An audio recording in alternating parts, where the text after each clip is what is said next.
Welcome to the Maritime Matters podcast. Did you know that 98% of Australia's trade passes through the maritime domain? 91% of its fuel is imported, and Australia's exclusive economic zone is larger than its mainland. It's easy to see that to Australia, maritime matters. Maritime Matters is the podcast where we break down what the week's events mean for Australia's maritime security and the wider Indo-Pacific. Hello, welcome to Maritime Matters. My name's Richard Dunley and I'm joined by my co-host Jennifer Park. We're recording on Friday the 26th of June 2026. Maritime Matters is the podcast where we unpack the developments that have been happening in maritime security and wider maritime affairs in the Indo-Pacific and more broadly.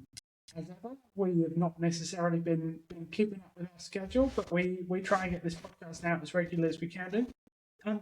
Anyway, Jen, great to chat again. How are things? Hey, Richard, great to chat. Look, I think that because maritime matters so much and there's been so much going on is why we actually don't get the podcast out. I love the justification. Yes, I'm not sure if it's a strong justification, but hey. Look, lots happening. Lucky enough to be at the ASPI Defence Conference this week, speaking about Australia's defence industry and how you create that strategic autonomy. And I was, degrees of strategic autonomy. And I was thinking and talking a little bit about Richard Hill's book from the 1980s on medium power maritime strategy, which frames a lot of my thinking about our relationship within our alliance with the US. So looking at that, I had a piece in the Fin Review last week talking about everyone's favourite topic, Australia's nuclear power submarines, in response to a statement from the former Foreign Minister, Gareth Evans, who said that the only reason Australia is acquiring nuclear-powered submarines is to track China's ballistic missile submarines, which is most certainly not an accurate statement. So you can see my rebuttal there in the Fin Review. It was also in ASPI's The Strategist, who kindly published it, and also on my website. And I'll have a piece coming out on Monday, which will be in the conversation, talking about what is happening in the Middle East, and this idea about whether Iran could practically toll the Strait, which my quick summation is no. In prolonged peacetime, the only way Iran could coerce ships to paying a toll would be to continue to attack ships with drones and missiles, which would mean that you're not in peacetime. Making the point that it's very different to, for example, the Suez Canal. And I've seen a reference in media recently where they'd say, well, some of these canals, ships pay to go through. And you're like, yeah, it's completely different concept. Well within a man-made, people-made, well within a sovereign country. And the Suez Canal, for example, is about 200 meters wide. So easily to stop ships who try and run the gauntlet. The Strait of Hormuz, even at its narrowest point, is 39 kilometers wide. So it's a different ballgame. So that's the piece that I've got coming out. That's what I've been working on. What have you been up to, Richard? My main activity has been the joy of marking, as ever. But I've also been trying to finally get out a report from a survey that we ran earlier this year, assessing Australian public attitudes towards the ADF. Surveys are very much in vogue at the moment, and sadly we didn't get ours out before the Lowy poll was out, which obviously is kind of the premier survey in this kind of broad area, but they focus much more on kind of foreign affairs and things, and we focus much more on specifically on the ADF. So that's been keeping me busy, and I'm sure I'll give it a spruik next time we meet. It's out by then. Well, I look forward to reading it. I do look forward to reading it. It's interesting. It'll be interesting to see whether, where it's got similar areas, whether it is consistent with the Lowy poll or not. And speaking of the Lowy poll, there's some interesting things there. I mean, 62% of Australians identified that cyber attacks from other countries were considered the leading threat to Australia, which is actually quite consistent with this week. We saw the Director General of ASIO, Mike Burgess, give his annual threat assessment. And in it, he actually talked about a state actor who had infiltrated a network for some of our critical infrastructure. Now, he did not tell us any more than that, but the fact he's telling us that shows that cyber attacks are very much a concern. Some other key statistics I thought were interesting, and I'll get your take in a sec, but 73% of Australians consider the US alliance important to Australia's security. The support had slightly declined. I think it was about 76% in 25, 73%, but that's kind of in the margin. So that's still strong support, which is a significant contrast to 80% of Australians disapprove of the way President Trump has handled the military campaign against Iran. And certainly, negotiations via truth or tweet or whatever you call them is probably not the best. It's probably a lesson learnt from this conflict. Should have been known beforehand. But anyway, interestingly, 54% of Australians thought that China will be the world's most important and most powerful country in 10 years' time. 61% of Australians saw China as an economic partner more than a security threat, which is an increase from last year. But then that was kind of at odds with the next one, which said 62% of Australians believe China is likely or very likely to become a military threat to Australia in the next 20 years. So I'm not sure how to read both of those. 50% of Australians supported increasing defence spending, so I would have thought that would have been a bit higher. And significantly, consistent with 2025, 68% of Australians support the acquisition of nuclear-powered submarines. So I thought some interesting statistics. What were your kind of key takeaways from the Lowy poll? Yeah, I think I find all of this sort of thing really interesting. I think one of the challenges for a lot of us who kind of work in this area and talk to other people who work in this area all the time is that we end up in something of an echo chamber, and we believe we kind of get this sense of what's important and what matters, and we have very clear opinions of it. And I think that within the commentariat there are, and kind of professionally more generally in Canberra, there are some pretty clear opinions, and they're not necessarily always reflected in wider perceptions. And I think the issue around security threats is precisely one of them. So obviously the Lowy poll identified cyber attacks as being the leading threat. We ran a similar kind of question, and terrorism was top of the list, followed by cyber attacks.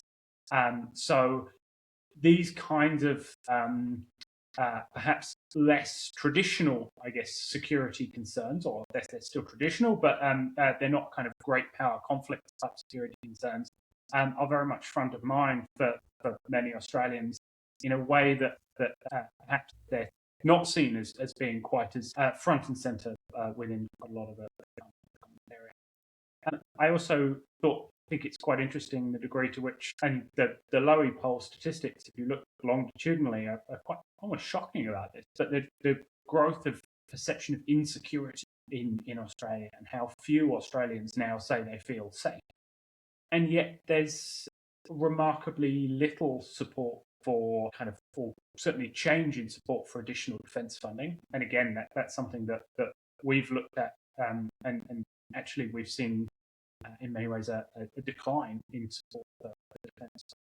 So I think this notion of trying to kind of understand quite what's going on in terms of popular opinion and then sentiment, and I think a lot of it also comes down to questions of the fact that defence isn't front and centre of mind. So yes, there's a sense of insecurity, but that doesn't necessarily align with what we traditionally think of as defence. So I think there's some really interesting things to kind of unpack there. And I think there remains challenges around communication and the degree to which a lot of these messages are perhaps cutting through or not. So yeah, really interesting Lowy poll, and in some ways slightly depressing, but tis ever that, yes. Right? Yes, but well done to Lowy to getting it out. I'm glad you pointed the communication bit. Sometimes people interpret these polls as, well, if the majority of Australians don't support that, then that means it's not important, or we shouldn't do that. And I would interpret it as, if the majority of Australians don't support that or aren't, it's likely because they aren't aware of it. And I think that on the communications piece, and this has been a conversation for a number of years now. I think February 2024, I wrote a piece in the Fin Review about, defence should be involved in the defence debate. But I was kind of making the point that government and defence, I think, have a long way to go to really explaining to the public what is happening. And I was struck this week, for the last 6 years, we've had this annual threat assessment from ASIO. I mean, ASIO, one of the most secret organisations in this country, now does a public annual threat assessment. And so this week we saw Mike Burgess, the Director General of ASIO, give his threat assessment on Wednesday night. It was the same night as the US Embassy event in Canberra, by the way, so I don't know how many people paid too much attention to it immediately, but there was a great event at the US Embassy with fireworks, so that was distracting and from... HIMARS on the lawn. And a HIMARS. In fact, I will send you, Richard, a photo of me with the HIMARS, which I think you'll be excited to see, and my apple pie.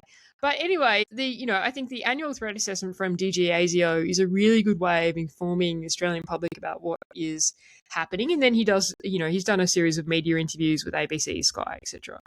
Lots in that, not lots that's necessarily directly relevant to this podcast. A lot of discussions around espionage, an example of an official trying to be corralled on LinkedIn to sell AUKUS secrets. They didn't. But, I think that idea of how do you communicate, and somebody, I'm going to steal the idea, but it wasn't me who came up with it. Somebody recently wrote, wouldn't it be good for the Chief of Defence Force to give a similar threat assessment to DG ASIO, an external threat assessment? And I actually think that would be really positive. So, the communications bit, when you look at these polls, 50% of Australians, only 50% of Australians support defence spending. I wonder how much they think about the lack of sustainment funds to get the fleet to sea and aircraft to fly, etc. But I'm probably dribbling on a little bit, but I think that, when you read these statistics, it doesn't mean that these things aren't important. It often means that there's not a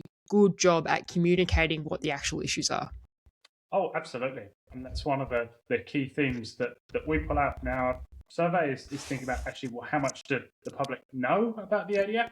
And the answer is surprisingly little. And that has improved slightly since last year, perceptions of knowledge of what's happening.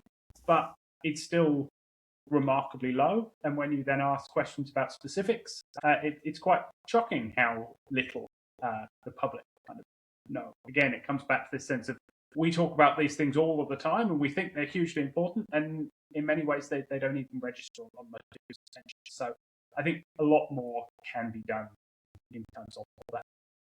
Anyway, we ought to actually talk about something to do with maritime, really.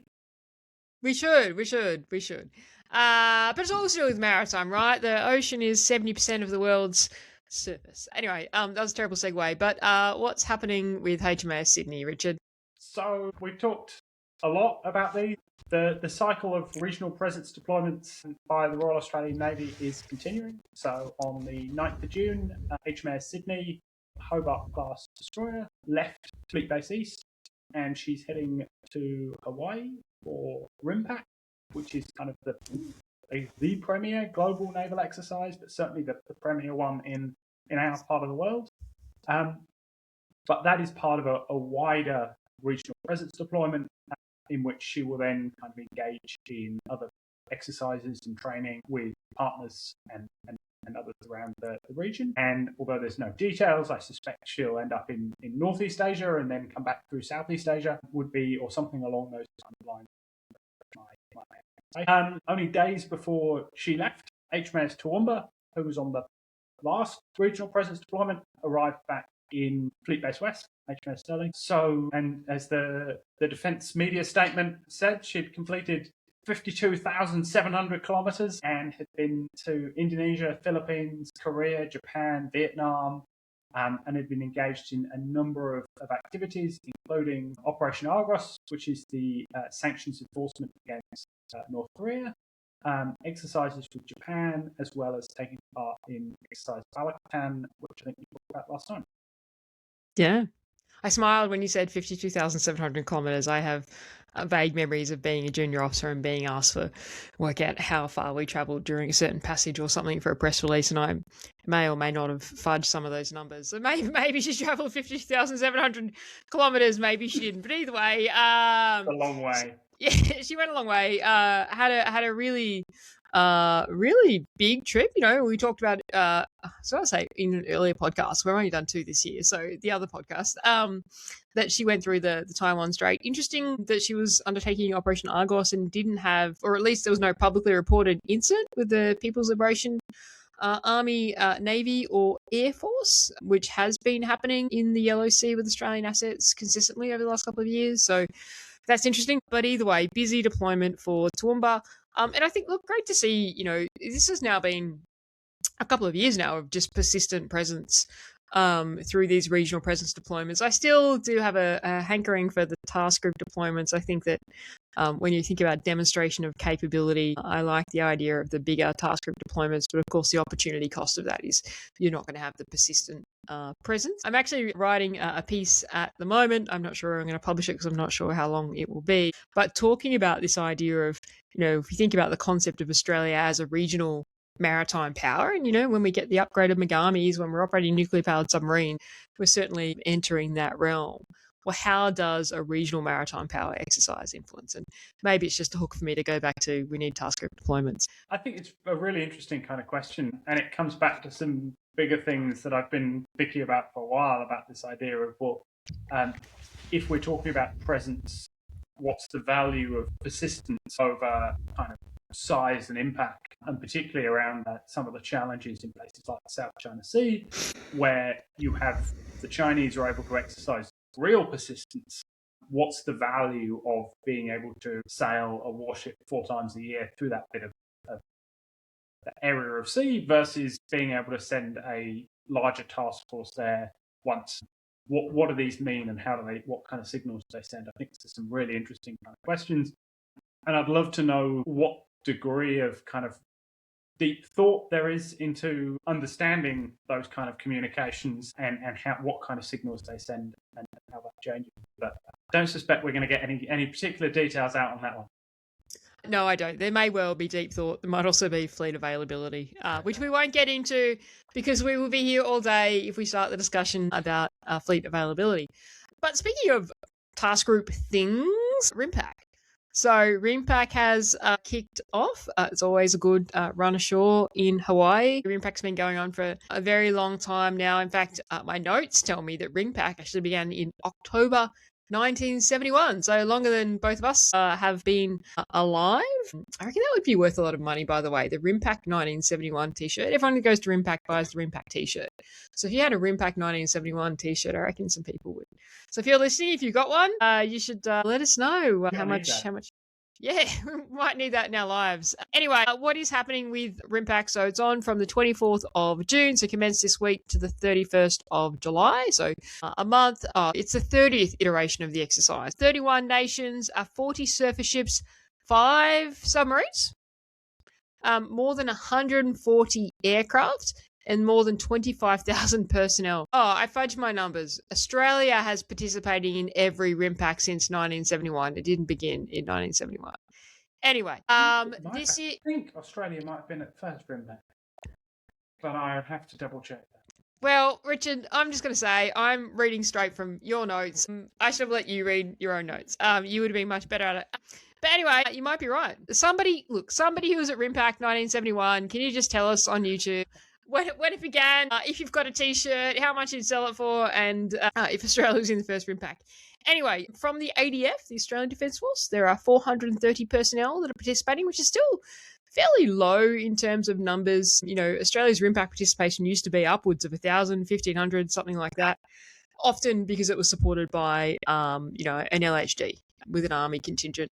So HMO Sydney's going, as we've mentioned. Interestingly, I thought this was fascinating. Australian Defence Vessel Guidance, which is the vessel we acquired a couple of years ago, civilian vessel for seabed warfare. So Guidance has gone across there, as well as the Royal Australian Air Force P-8 Poseidon and a Wedgetail aircraft. ADV Guidance.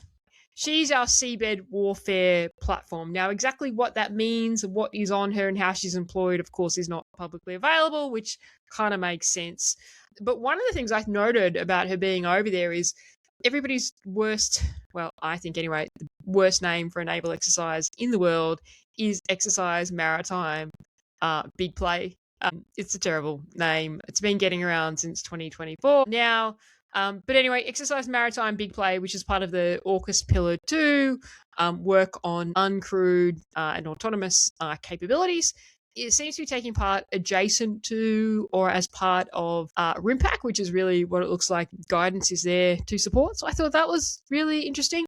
Real focus there on seabed warfare. I had a piece in the Australian Defence Supplement recently talking about how it is interesting to see, we often critique gaps in capability, but Australia really is pivoting into the seabed warfare space, or it looks to be in the public domain, and that was backed up by Richard Marles' comments at Shangri-La in May. So that's RIMPAC. What's your thoughts on RIMPAC, ADV guidance, my terrible reading of your notes? I think it's interesting in terms of the association of Maritime Big Play with RIMPAC and some other kind of interesting little snippets that you try and read the tea leaves of some of these press announcements and things. So the very brief section talking about Maritime Big Play talks about the driving acceleration of interoperability of underwater acoustic communications. Yeah, that's interesting. Which is interesting because it is the fundamental challenge of particularly operating UUVs in these kind of spaces, is how to actually communicate with them. And anyone who can ultimately address that challenge is going to have a huge operational advantage, or address it in any kind of meaningful way. So I thought that was notable. Whether or not anything comes of it, who knows? And I'm a little bit more of a cynic on some of this seabed warfare stuff than I think you are. I think lots of it sounds wonderful, but when we start talking about, the French talk about seabed control in the same way as we talk about sea control, and it's like, well, yeah, you've got one asset that can get down below 2,000 meters, and 60% of the ocean's seafloor is below 2,000 meters. So what are you actually going to be controlling with it? But anyway, that's a different kind of rant. The other thing, but an important one, and I agree with you completely. The other thing which I thought is always interesting with an exercise like RIMPAC is just how big and diverse it is. So obviously 31 nations, you can't do the same kind of things with 31 different nations. And so they're doing things from amphibious operations, gunnery and missile exercises, ASW, air defense, but then also military medicine, humanitarian assistance and disaster relief, counter-piracy, explosive ordnance, and diving and salvage. Like, how you try and put all of that together, I have no idea. I'm like, hats off to everyone who's involved. But I think it's just interesting seeing the huge diversity, not only of participants, but also of the types of activities in order to, in many ways, facilitate. Yeah, I mean, genuinely, they do start planning RIMPAC straight after the RIMPAC, so it takes like 2 years to plan. But I agree. Look, I'm not sure that we are doing enough on seabed warfare, but I do think, coming from, my experiences as a junior officer, and I went to the UK and came back specialised as an anti-submarine warfare officer, having done the UK's course and operated 2087 and all these things, and got back to Australian Navy, and they're like, I know, we don't have space for those, so you're a surface warfare officer. And I was like, but isn't, undersea important? So I guess moving from that moment, about 10 years ago or slightly older, showing my age, to now where, whatever you think of the actual effectiveness of the capability, the moving into Ghost Shark, moving into Spear Tooth, low frequency active towed arrays on the Hunters when we get them. And who knows actually what this was, but do you remember a couple of years ago, it was announced through the US that we'd acquired these kind of deployable strategic towed arrays that nobody's ever talked about since, but obviously they still exist, and I'm probably sure one of them goes on ADV guidance, I would suspect, right? So there's all of that. There's the ADV guidance thing. There's the, Deputy Prime Minister or Defence Minister talking about these things at Shangri-La. I think that, I'm not saying we've solved the problem, but I think we are certainly pivoting into that in a way that I've never seen before, certainly in my career in the Royal Australian Navy. So I think that's positive. I absolutely agree with you. My only cynicism is more around the awareness of the scale of the challenge. And some of the comments and things recently about, we've got, we can use total side ray sonar image scanning images on the down to 2,000 meters and things, and it's like, great, you can do that once. Does that give you the ability to persistently monitor what's happening along a submarine cable? No, it doesn't. So I think that we're still groping to understand what protecting groping is a terrible word. Critical maritime infrastructure. I hadn't even thought about it. Jen, why? No. Why? No. Everybody listening to this podcast is going to be thinking that's a terrible word. That wasn't just me. That's just not a word that you're not allowed to use that word anymore. It's banned. Okay. Seeking to understand what protecting critical maritime infrastructure actually involves. But anyway, we ought to move on. We better move on. What else is happening?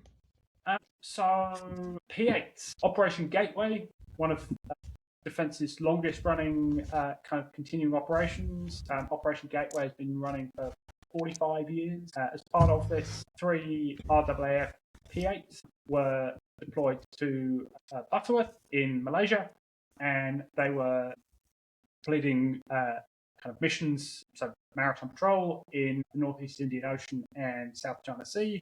Reasonably regular Australian P8s operating from Butterworth in these kind of areas, and we've seen the relatively consistent harassment of these assets by particularly Chinese fighter jets over the past 2 years. But just another iteration of this.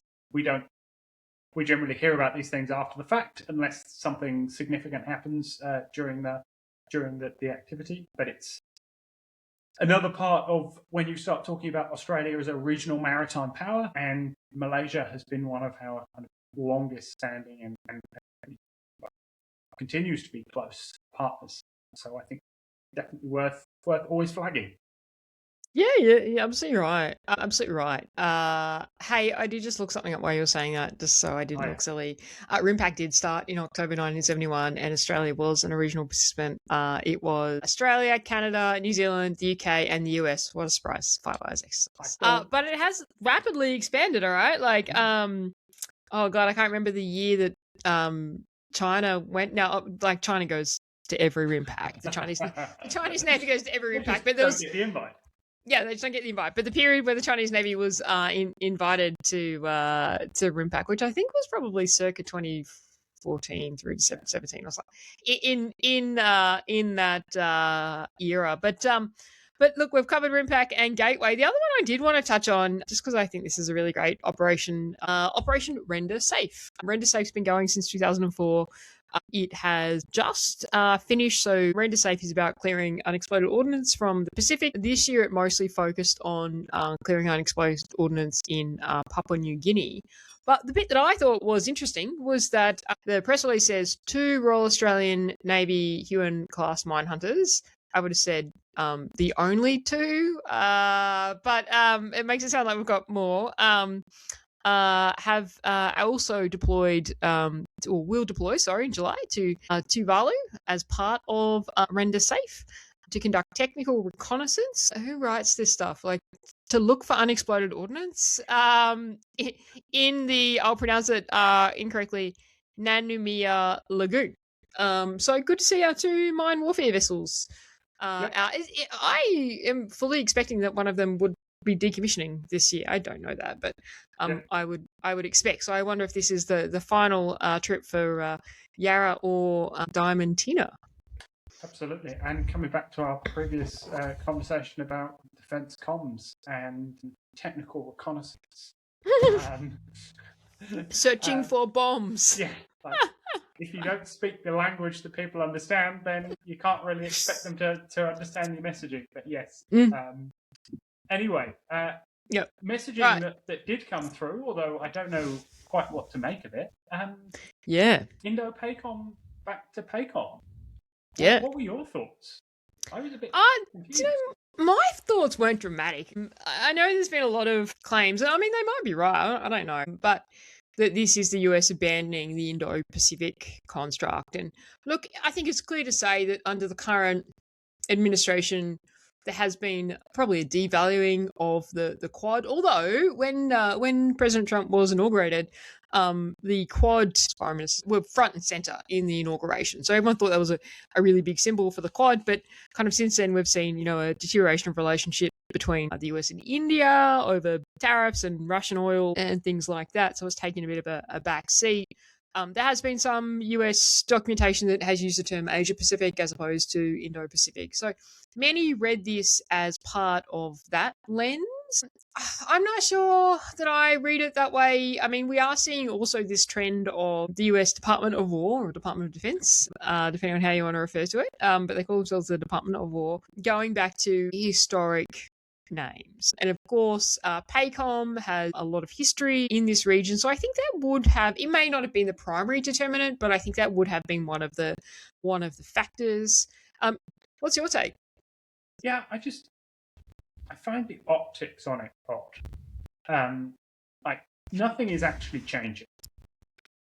PACOM's area of responsibility is exactly the same as what was previously Indo-PACOM. Yeah. So nothing is changing on the ground. So this is all about signaling a message.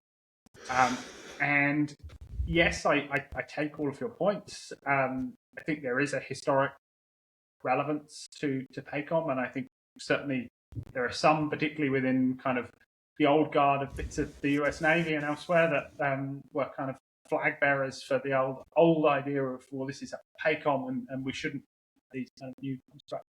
But changing it to Indo-PACOM sent a signal. Changing it back again sends even kind of more of a signal. I have no idea, but I saw this be quite a lot of discussion around kind of the conversations that Trump had with Xi Jinping and all sorts of things, and whether or not there was anything in that, and I have no idea, and I'm not convinced by it particularly. But it does send some pretty odd kind of messages, and I don't really buy the idea that it sort of doesn't de-emphasize the Indo bit, but emphasizes the first island chain. If only, like, the Japanese are absolutely fully into the Indo-Pacific concept, as very much as Australia, right? It just sends some pretty odd kind of signals to me.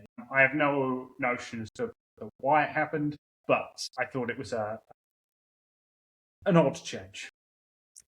Yeah, no, and look, all fair points. The one that some have made that I was skeptical of is the Trump Z meeting, and this is part of it. I mean, they held that meeting whilst there's a war raging in Europe, there's a war raging in the Middle East. There's been all of this tariff conversation. I'm just not sure the name of PACOM versus Indo-PACOM was top of their list to discuss.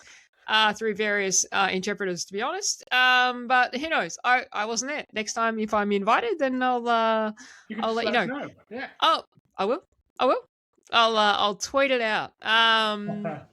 Anyway, all right. So I guess moving on, a few other things happening in the region. A lot of activity from the People's Liberation Army Navy. There is a great Wall Street Journal piece talking about these operations, especially to the west of Taiwan. Neither of us subscribe to the Wall Street Journal because it's like $99 US a month. Like, really? But I'm sure it was a great piece.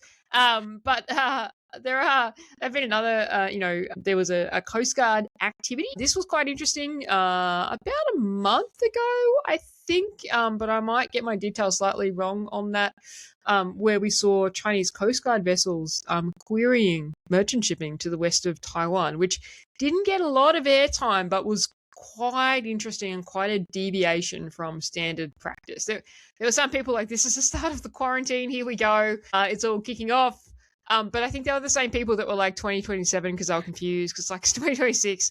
But either way, look, it is actually significant, and the level of activity has been significant. There has been reporting that the Liaoning carrier strike group, China's first carrier, their carrier strike group has been deployed for 40 days. So they've just returned to China. They conducted a 40-day deployment in the Philippine Sea and the South China Sea. And I think that, look, is 40 days long for a carrier deployment? No, but I think it is, again, a demonstration of how China is growing this power projection capability. So it did deploy as a carrier strike group with a number of ships. So it was with a cruiser, a destroyer, and a frigate. Interesting, also a fast combat support ship. It did an exercise in the West Philippine Sea with also an amphibious group. So it just shows how much that capability is growing. I mean, when was this commissioned? I think, 2012? Something like that, yeah. Yeah, so I mean, how much their capability has grown in the last decade in terms of maritime power projection. And the other thing I note is, and this is not necessarily significant, but another Chinese naval task group has just arrived in Vladivostok for a visit to do an exercise with the Russian fleet. So we're seeing more and more of these deployments, as task groups and even the carrier strike group. What's your take, Richard? Yeah, no, I think that agree with everything you said. I think there's some interesting kind of developments around. There's been some reporting of a new class of replenishment ship, larger class replenishment ship. I think we're beginning to see expansion of that, and that will provide further kind of blue water capability. And I think we talked about this on here and elsewhere. The Chinese Navy is already a large blue water navy. It's only getting bigger, and it's only going to grow in terms of its capability. And so it is going to be operating in the kind of well outside of the first island chain persistently for the very foreseeable future. And that capability is going to grow slowly. It does feel like they've kind of really had quite a measured approach to this. And I think you've seen this now with they had one carrier and they exercised that, and then recently they've been doing two joint carrier deployment exercises. I think there's been one where I think they deployed all three carriers. I can't remember now, but they're incrementally building their capability, and we're going to see more of it. So I don't think there's any particular surprise in that, but it is going to be a reality of our region. I agree. I mean, for a long time, people were obsessed that China's strategy is an A2AD strategy around the first island chain. China's strategy is not an A2AD strategy around the first island chain. It's a layered strategy that involves global power projection. And that's what we're seeing the Navy grow into, and we're seeing the increasing deployments. Speaking of deployments, Surf West. We've got some news on Surf West. Yep. So announcements coming out of the US around kind of some of the structural and kind of organizational elements around Surf West. So they established US Submarine 3, overseeing the operation of these submarines, which are rotating, because we have to use that word, through HMAS Sterling. And there's also the establishment of kind of one of the maintenance structures, which will be supporting the maintenance of US submarines as part of Surf West. And there's also been that kind of, I guess, the sort of the back end element.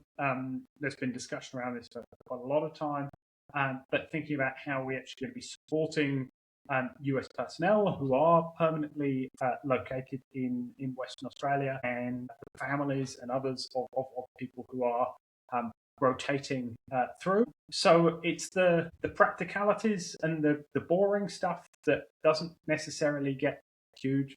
I mean, it gets more attention than this kind of stuff most of the time because it's got an AUKUS tag on it, but it's certainly not the kind of stuff that gets Malcolm Turnbull out of bed in the morning or others. But it does just show that for all the questions, got both for and against and everything else with AUKUS, the kind of the boring mechanics are just continuing to rumble on. And as far as we can tell, everything is set for the arrival of US submarines in 2027.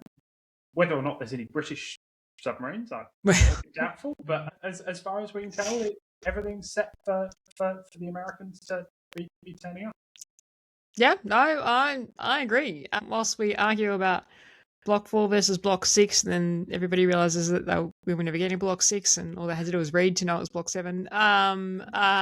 Sorry, if you're not tracking, that's a reference to what feels like an eternity ago, but the change in Australia now getting 3 in-service Block 4 submarines in the 2030s from the US, as opposed to 2 in-service Block 4s and a off-the-production line Block 7, which took over the Australian news cycle for 7 days. which made me Second-hand subs. Swear off wanting to Or talk they're about. Holdens, I'm not sure. I can't remember. There was lots of terrible things written comparing them. Somebody the other day online, in response to my post, tried to compare them to Manura and Kanimbla, and I was like, oh, come on, like That is the most come on. Australian thing I've ever heard. That's not quite. But I guess that was equally to the I think we talked about this on our last podcast, the piece that came out to talk about leasing Japanese submarines, and in it the author said, we have done this before, like we leased Jarvis Bay, which was a civilian fast cat that we painted grey and used as a ferry. Bit different to leasing a submarine from a country that has never ever exported submarines. Slightly different. But anyway, I guess we're on the Cape. Oh, I just want to pick up on one point, actually, the basing versus rotation. So I get and agree to a point with your skepticism on that, but I do actually think there is like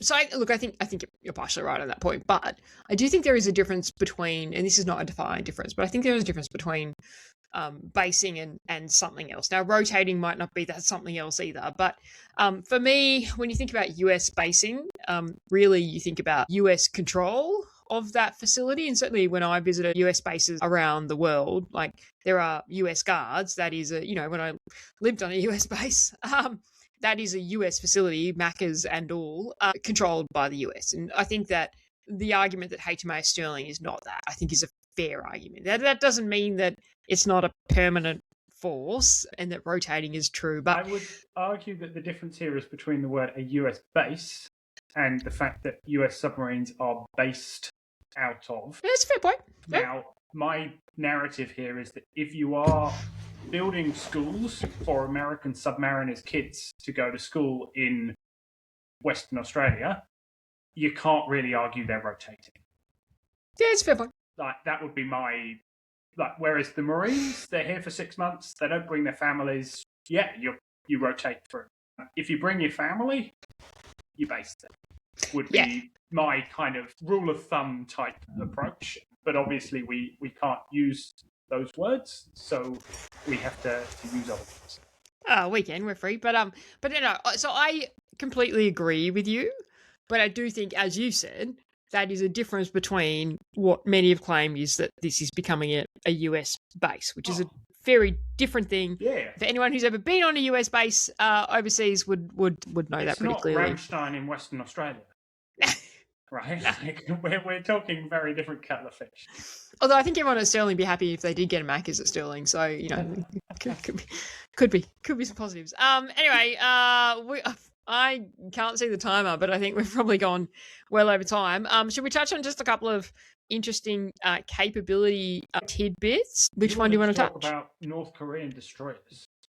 Which I did. I'm going to hand this over to you. Go for your life. I don't spend a lot of time thinking about the North Korean Navy. Who does? South Korea. South Korea does.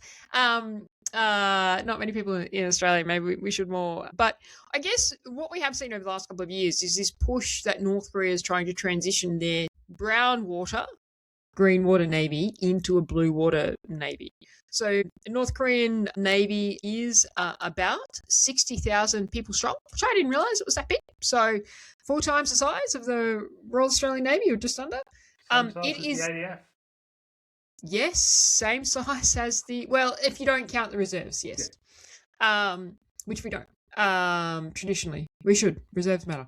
Anyway, so they actually call themselves the Korean People's Army Navy, the KPAN. I looked that up because I saw something saying KPAN, which sounded like K-pop, and I'm like, what is that? So it is the Korean People's Army Navy, 60,000 people strong, about 780 vessels, but I think a lot of those are probably small vessels, right? So brown water, green water Navy, 70 midget submarines, and look, a bunch of other capabilities, but they are really pushing to transition into this blue water Navy. So what we saw this week was that North Korea commissioned its largest warship to date, which is a 5,000-ton destroyer, the incorrectly pronounced Cho-hyun.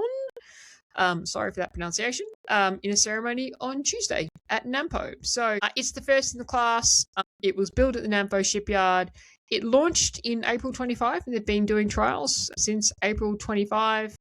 What its capabilities are, to be honest, I'm not super clear, but certainly the biggest capability they have built, and quite big, I mean 1,500 tons bigger than our Anzac class frigates. Its sister ship is due to be commissioned shortly. Its sister ship became a little bit famous. So its sister ship is called the Kang... Infamous, I think, would be a better description. Infamous, yes. Infamous. Its sister ship is called the Kang Con. CanCon was relaunched in June 25 because when it was originally launched in May 2025, it fell off the launch platform, and you can see it on its side, which is pretty funny. And then they threw like a blue tarp over it so no one could tell that it was a warship on its side, except it just looked like a warship on the side with a blue tarp on it. You can look at the photos.